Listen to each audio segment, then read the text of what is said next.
Good morning. Welcome to the Unitarian Universalist Church of the Brazos Valley, or Brazos UU for short. My name is Carolyn Clark, and it's my privilege to be serving as worship assistant today. I come to this church because I find here a community that shares my values and that helps me live those values more deeply. We are a welcoming congregation, which means we celebrate and welcome all people of diverse sexual orientations and gender identities. We also strive to welcome people across diversities of race, age, ability, immigration status, and belief. We are also a congregation working for reproductive justice. So whoever you are, wherever you have come from, wherever you are on life's journey, you are welcome here. We encourage everyone to visit our website, brazosuu.org, during this time of pandemic and in the midst of our planned building project. The website and our weekly services are our church home. If you might like to contribute your musical talents, if you have a great story to share about your life's journey, or if you have a passion for social justice, we would love to hear from you. If you are interested in getting involved, you can find opportunities on our website. To learn more about our community and what is happening, you can join our email list at our monthly newsletter. And you can also find us on social media by searching UUCBV. Our service today is about saying goodbye. As Reverend Christian Schmidt preaches for us for the last time as our interim minister.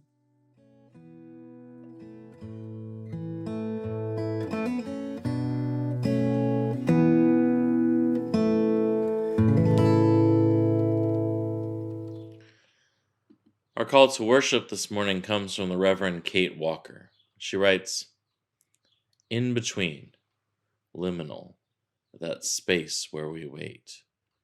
Between moments, events, results, action, no action. To stand on the threshold, waiting for something to end and something new to arrive, a pause in the rumble of time. Awareness claims us, alert, a shadow of something different. In between invitation and acceptance. In between symptom and diagnosis. In between send and receipt of inquiry and question. In between love given and love received.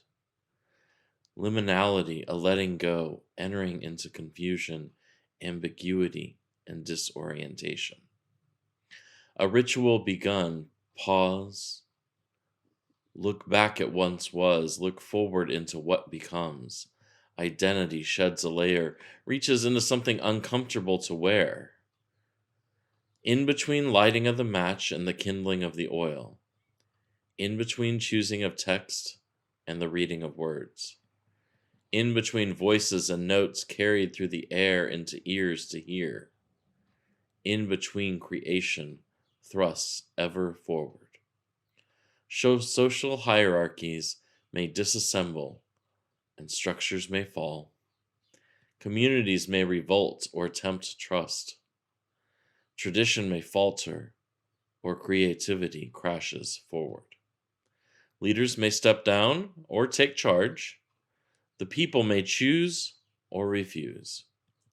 In between, storm predicted, the horizon beckons.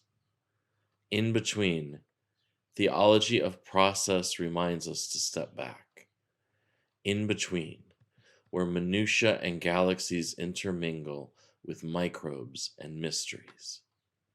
In between, liminal, that space where we wait, look, listen, feel, breathe.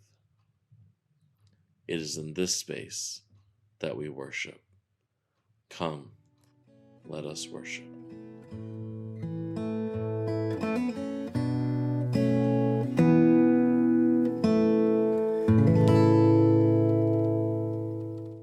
Thank you, Reverend Christian. I invite you to light your own chalice if you have one, as I light our chalice today.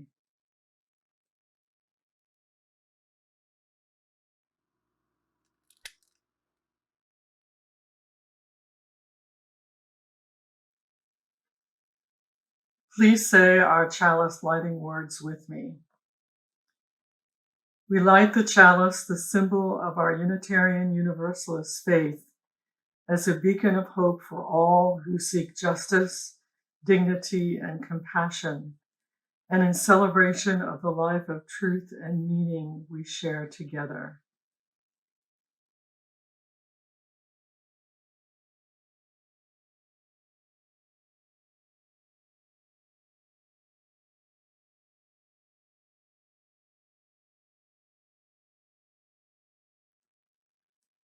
Now, please join me in saying our affirmation. Love is the spirit of this church, and service is its gift. This is our great covenant, to dwell together in peace, to seek the truth in love, and to help one another.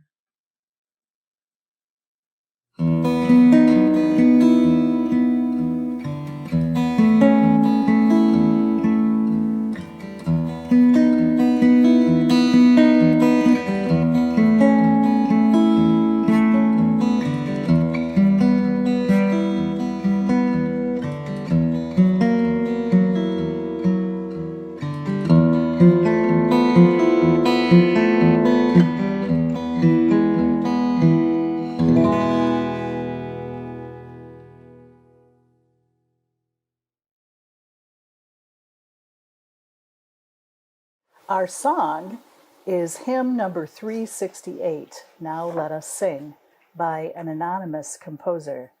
This is a two-part zipper song, which means that only one word changes in each verse. There are two parts. I'm going to sing the first part twice, and then we'll add the second part. Now let us sing, sing, sing, sing, and that line repeats. And then the next line is lift up your voice, be not afraid. Now let us sing to the power of the faith within. And the second part is sing to the power of the faith within. Sing to the power of the faith within. Lift up your voice, be not afraid. Let us sing to the power of the faith within. Let's go. Yeah. Now let us sing, sing, sing, sing. Now let us sing, sing, sing, sing. Lift up your voice, be not afraid. Let us sing to the power of the faith within. Now let us sing, sing, sing, sing. Now let us sing, sing, sing, sing. Lift up your voice, be not afraid.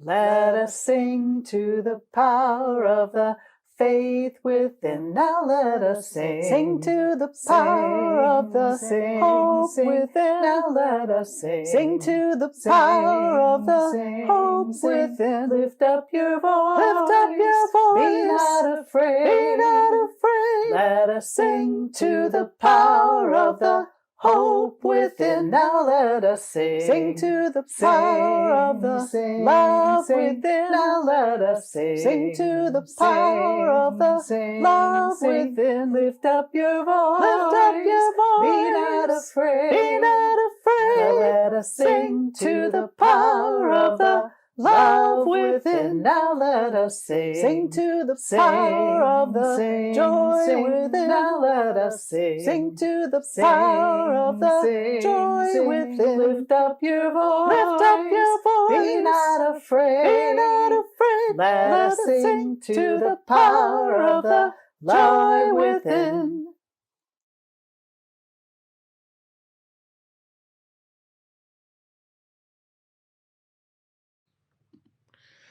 Our time for all ages this morning is called Beyond Every Door.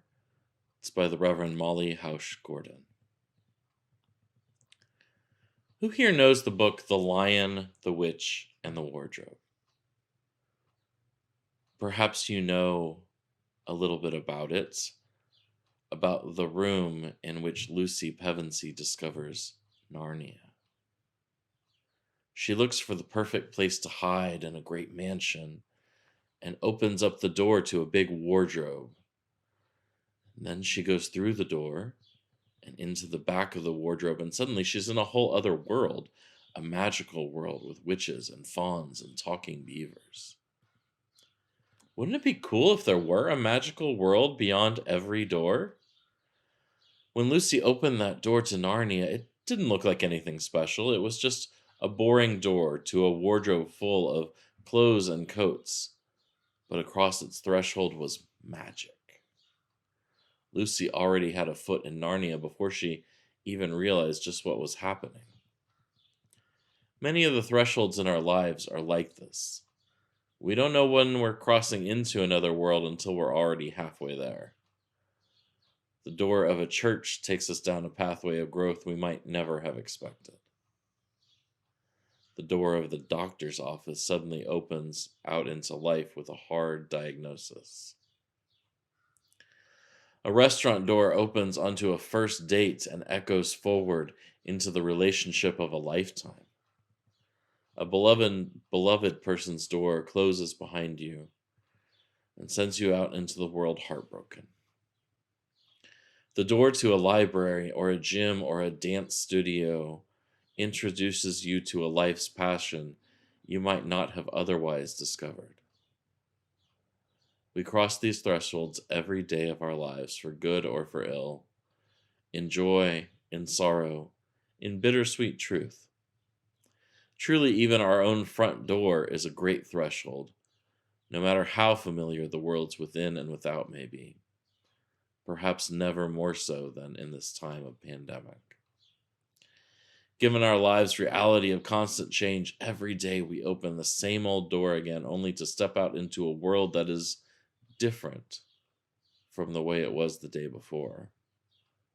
In this way, there's a new world behind every door, awaiting our discovery, if we will only encounter it as such. And so ends our Time for All Ages this morning.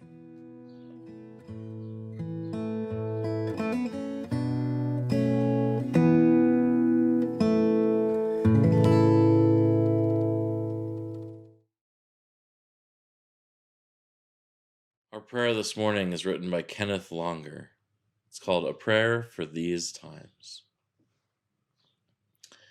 Let me find peace within so that I may be calm throughout.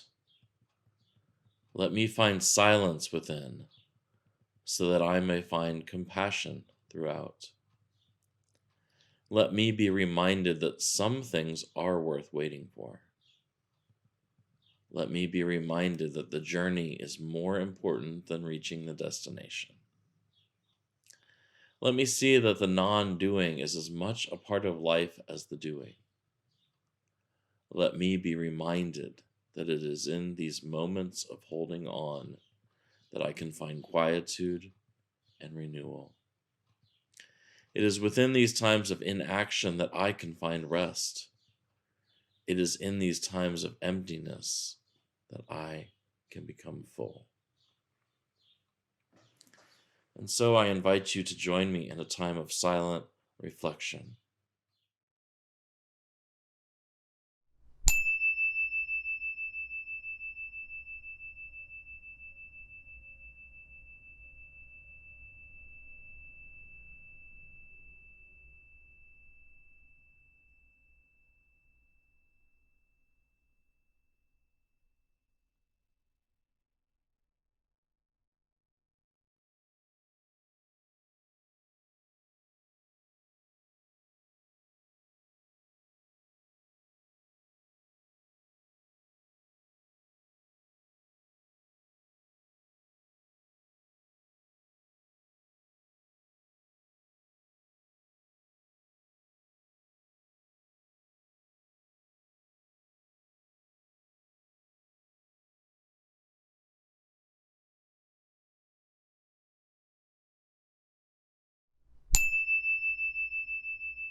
Amen.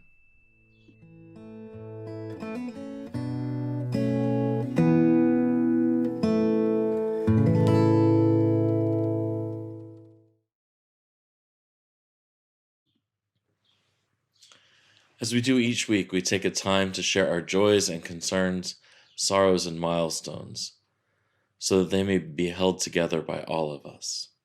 If you have something to share, please do so by writing it in the chat box at any time. We also hold in our hearts any words that go unspoken or unwritten. They too are held by this community. I want to lift up my own joy at having spent this year together with you, with my home congregation, the place where I learned to become a Unitarian Universalist and got my call to ministry. It's been just an unbelievable joy, even in these very strange times. I'll look forward to watching your progress from afar and hope to visit again at the appropriate time. As we do each week, we want to lift up all of those suffering from the effects of this coronavirus pandemic. There are millions around the world dead, countless millions more who have been sick, and many are still suffering the effects of it. For all those who are helping those directly affected, for all of those working to make sure that we are as safe as we can possibly be, for all of those who helped get vaccines out so that we could do things like meet in person a week ago at the groundbreaking. We're so thankful, and we lift up all those still suffering. We remember too, as we do every week, every day, every hour, that Black lives matter. We strive for justice, equity, and anti-racism in all we do. We're concerned for the people of Texas to make sure that there's an adequate power supply in these warm days of summer. We want to make sure that all have what they need in order to be safe and comfortable. If you have a personal joy or sorrow, please continue to share those in the chat box. And also know that all of this and all that goes unspoken is held by everyone in this community. May it be so.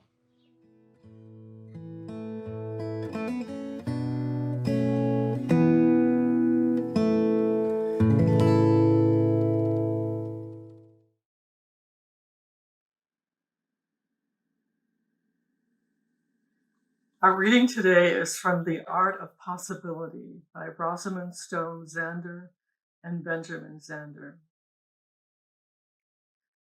A dozen summers ago, I signed up for my first whitewater rafting trip on Maine's Kennebec River. Traveling overland in a rickety bus to reach the launch point, I paid close attention to the guide standing in the aisle as she undertook our education about this popular sport. If you fall out of the boat, she said, it's very important that you pull your feet up so you don't get a foot caught in the rocks below. Think toes to nose, she stressed, and then gave us a precarious demonstration, bracing herself and hoisting one foot toward her nose. Then look for the boat and reach for the oar or the rope. Our guide chattered on as we bumped our way towards the river. Most of us had been on the road since 4 a.m. and were feeling sleepy and mesmerized by the vibrations of the bus. Toes to nose, I heard again. And then look for the boat. By the time we arrived at the river's edge, I had heard the two phrases so many times, I felt slightly crazed.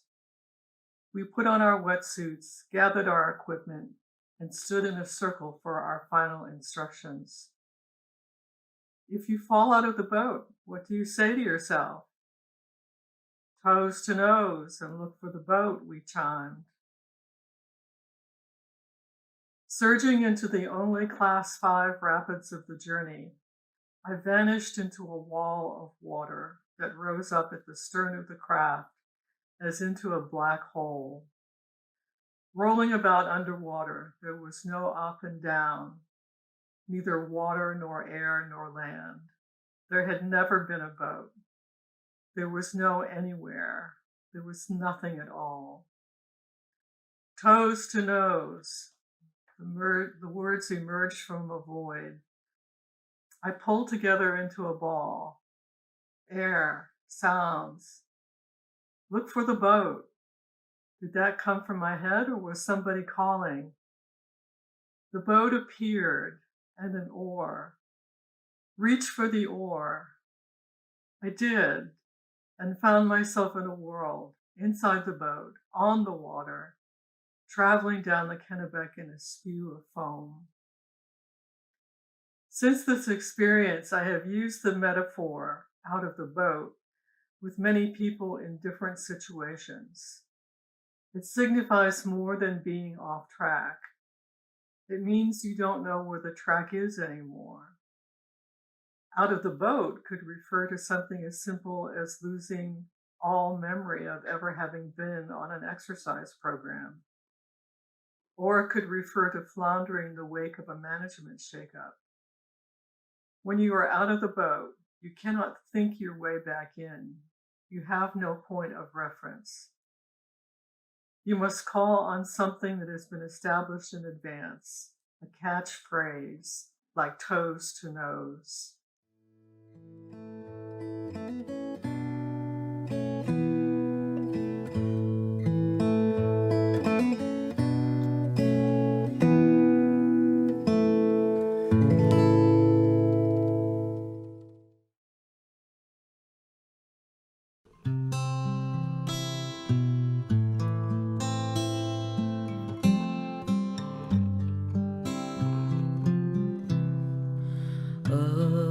Abide with me. Fast falls the eventide. The darkness deepens. Still with me abide. When other helpers fail and comforts flee, help of the helpless, oh, abide with me. Swift to its close, ebbs out life's little day.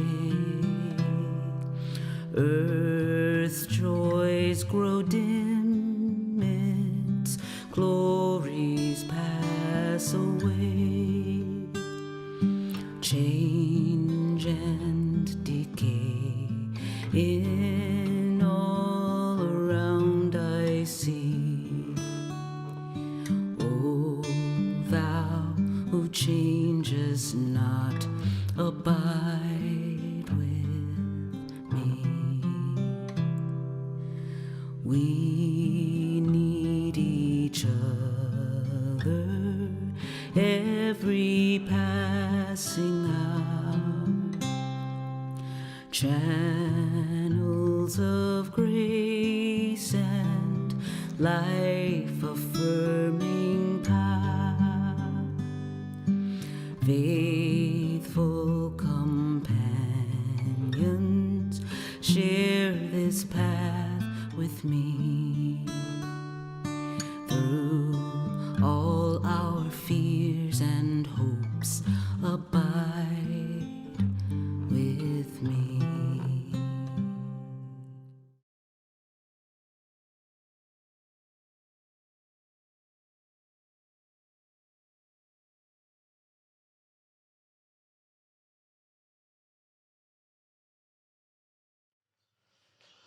Life's journey takes each of us down our own paths. Paths that diverge and require us to let go sometimes of the people and places we've grown to love.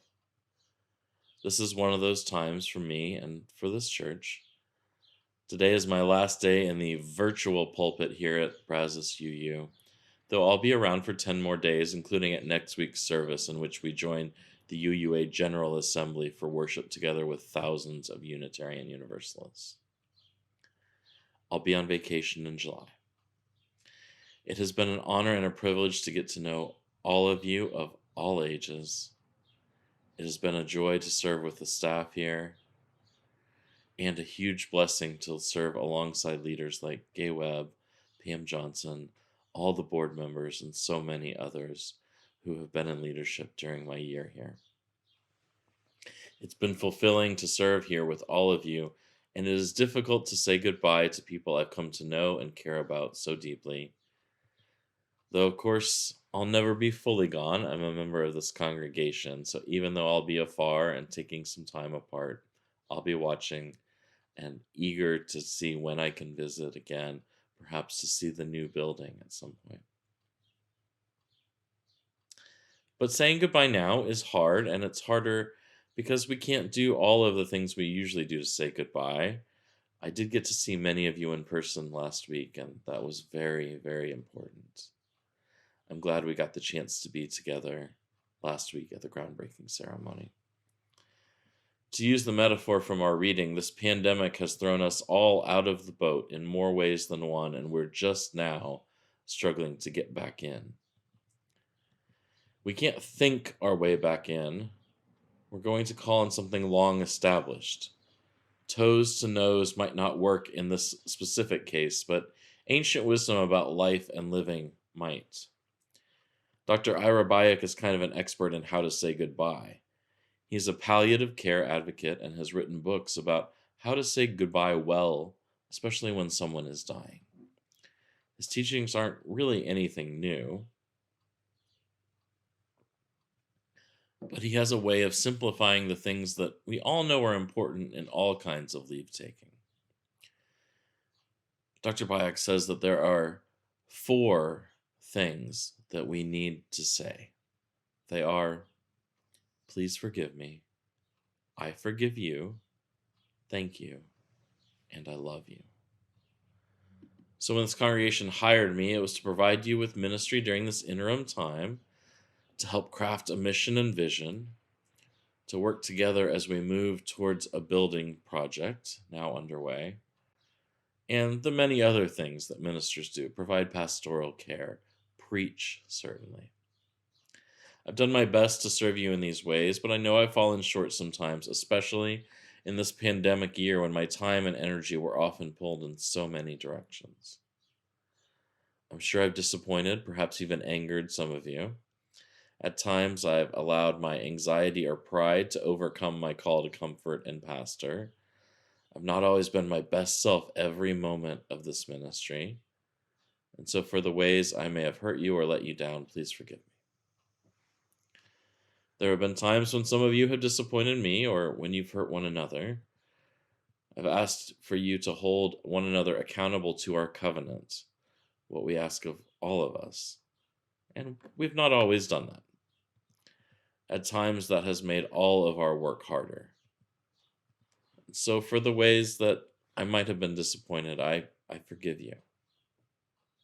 And this is the way of covenants. We make mistakes, we forgive, and hopefully we are forgiven. We do our best, but we fail anyway because we're human. And so we give and receive forgiveness. We resolve to do better. We carry on with this ministry. And what a ministry together it has been. I've learned and experienced so much here as your minister. I've been blessed to share myself, my gifts, my passions with you while I've been here, even virtually. And so thank you. I've received gifts and insight and wisdom from many of you, and thank you for that. Thank you for supporting our commitment to justice even when it's been uncomfortable to do so. Thank you for challenging me with good questions and your own senses of what is good and just and true. Thank you for honoring my boundaries, respecting my time off, especially in this year with children at home all the time. Thank you for loving my children, for supporting me in loving and parenting them. Thank you for learning and growing together with me, embracing change with me, and serving love, truth, and justice together with me. Thank you. I want to take a few moments once again to talk about where we've come from 65 years of liberal ministry in the Brazos Valley, where things have changed again and again and again. As I drove around town last week, seeing all the construction, all the changes, just in the 15 years since I first moved to College Station, it was startling. We know those changes are not going to stop, no matter how much we might wish them sometimes. Together we accomplished much this year. The mission, vision, and core values that will shape the next era of ministry here were done this year. We've broken ground on the building that will provide a headquarters for our ministry for decades to come. The many social justice efforts, perhaps headlined by our work with UU The Vote last fall and the Confronting Our Racism group right now, along with all the other efforts. We did a year of high-quality, meaningful, virtual worship. We've taught religious education for all ages. And I look to the future, to moving into the new building, to doing ministries out in the larger communities, to so much, perhaps things we can't even begin to imagine. And so it's hard saying goodbye to people who have become so dear to me again, as you have always been dear to me. I'll never be fully gone, as a member, of course. It's hard saying goodbye, though, from this ministry to people I've grown to love. And I do love you, each and every one. Dean Martin once said, I've got 7 kids. The 3 things you hear most around my house are hello, goodbye, and I'm pregnant. In many ways, this can be said of life in general. Transition is life's only constant. So in one way or another, we are always saying hello, saying goodbye, and preparing for the new. We may not always feel ready to say hello or goodbye when we have to, but while so much of our work as a religious people is to revere the past, ours is a faith that trusts the dawning future more, to quote one of our hymns. It is this faith that assures us that even while we are sheltering in place, as we were a few months ago, even though things continue to be challenging today, as we hopefully near an end to the pandemic, healing, wholeness, and newness of life will always be ahead of us, ahead of this church, ahead of our world, in one form or another. While the work of ministry, work that we do together, can sometimes feel futile, sometimes even foolish, in that work always lies the seed of what might be. So, my friends, as I conclude my final sermon as your interim minister, I pray that as you discern what comes next for UUCBV, you will choose your path as a congregation carefully. For within what you aspire to do, within what future you pursue, lie the seeds of what might be. I'm sorry, I forgive you, thank you, and I love you. Amen.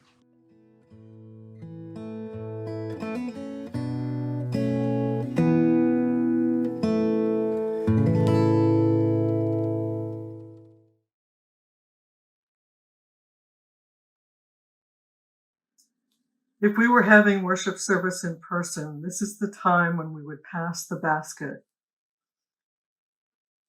This church shares the proceeds of the offering plate donation every week to support important nonprofit organizations with which we work. This month, we are proud to support the Brazos Valley African American Museum. Please be as generous as you can. If you wish to make an offering, you can mail your check, or for your convenience, you can donate online. On our homepage at brazos-uu.org, you can find our mailing address at the bottom. And at the top, you will see a Donate Here link. In the chat box, you will see that link now.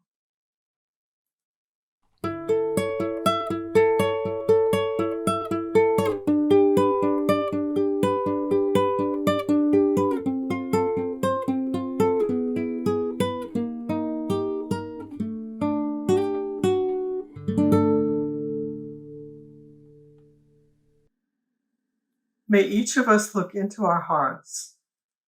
How much love, how much generosity, how much faith, how much gratitude, how much hope is there?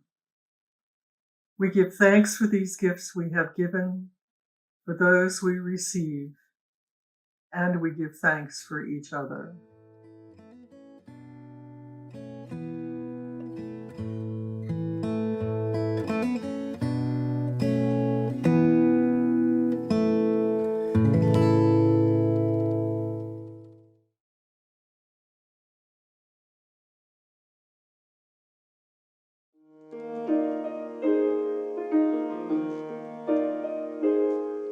For all that is our life, we sing our thanks and praise. For all life is a gift, which we are called to use to build the common good and make our own days glad.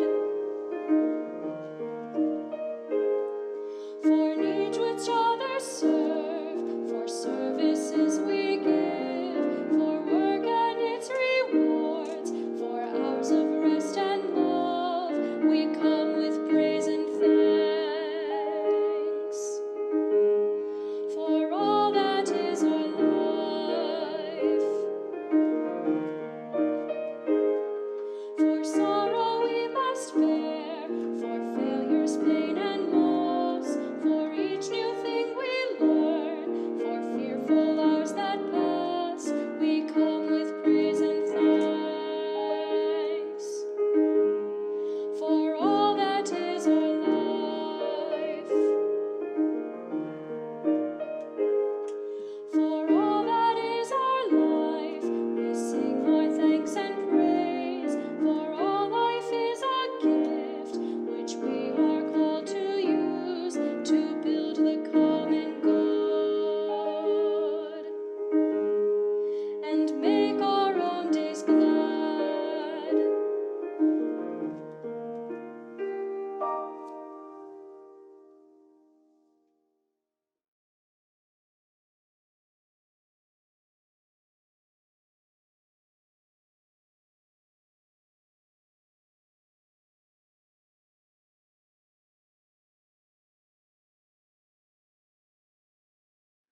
Now please join me in extinguishing the chalice.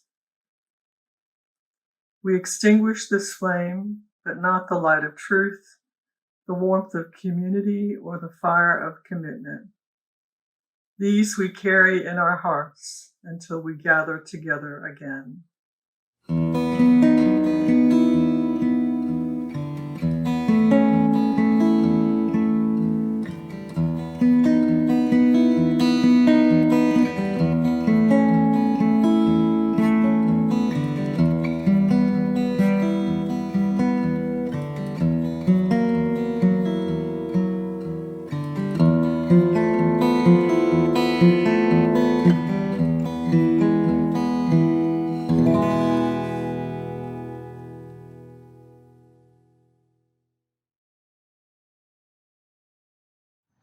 For our benediction today, I'm filming from the location of our future home. This is called the Gaelic Blessing. May the road rise up to meet you, and the wind be always at your back. May the sun shine warm upon your face, and the rain fall softly, softly on your fields. And until we meet again, my friends, may God hold you in the palm of God's hand. Our worship is ended, and our service begins.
thank you, and I love you. Amen.